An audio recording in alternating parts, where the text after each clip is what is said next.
हमारे साथ बातचीत करने के लिए बीजेपी के वरिष्ठ नेता और सांसद जगदम्बिका पाल जी। सर, सत्र की शुरुआत सोमवार से होने वाली है, लेकिन उससे पहले एसआईआर को लेकर लगातार हंगामा जारी है।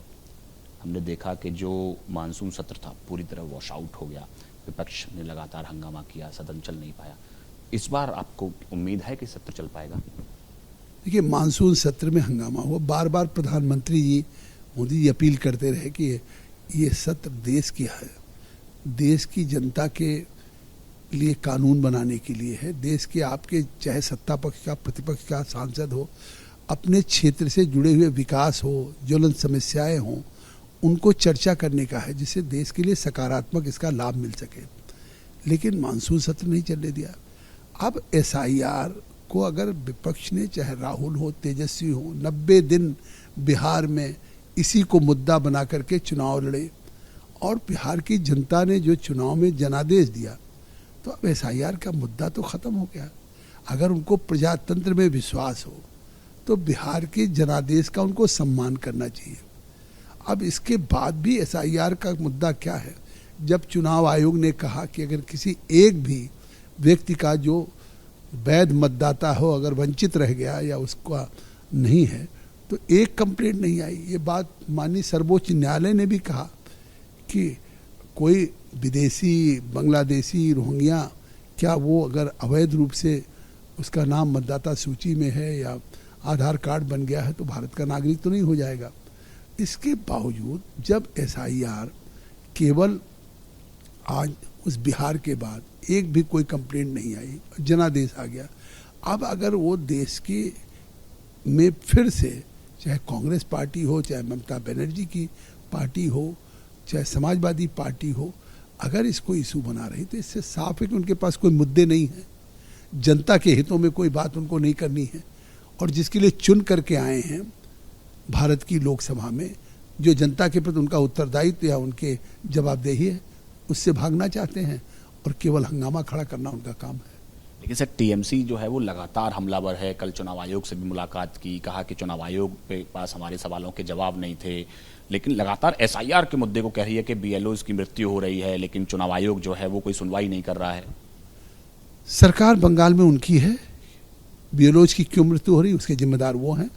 अगर बीएलओ के लिए कहा, खुद चुनाव आयोग ने कहा कि आप बीएलओ को धमकाएं मत, बीएलओ को प्रेशराइज मत करें, इससे साफ है कि वहाँ जो बड़ी दुर्भाग्यपूर्ण परिस्थितियाँ उत्पन्न हो रही हैं कि चुनाव आयोग को कहना पड़ रहा है। तो आखिर बीएलओ का काम निष्पक्ष ढंग से मतदाता सूची और गणना प्रपत्र को भरवाना।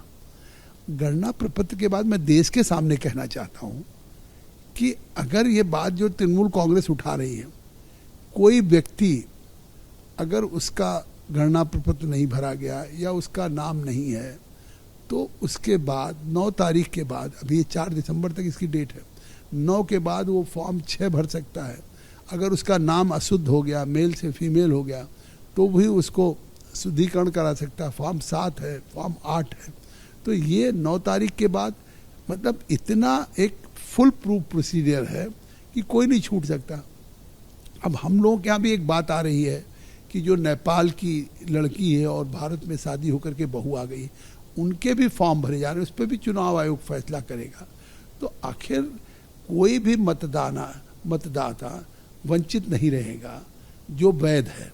लेकिन जो अवैध रूप से हैं उनके लिए अगर लड़ाई लड़ रही है तृणमूल कांग्रेस, उन रोहिंग्या के लिए, बांग्लादेशी के लिए, तो ये दुर्भाग्यपूर्ण है। सर, चूंकि सोमवार से सत्र शुरू होना है, अखिलेश यादव हों, ममता बनर्जी हों, कांग्रेस हो, लगातार एसआईआर का मुद्दा उठा रहे हैं, तो क्या आपको उम्मीद है कि इस बार कम से कम शीतकालीन सत्र चल पाएगा? देखिए, जब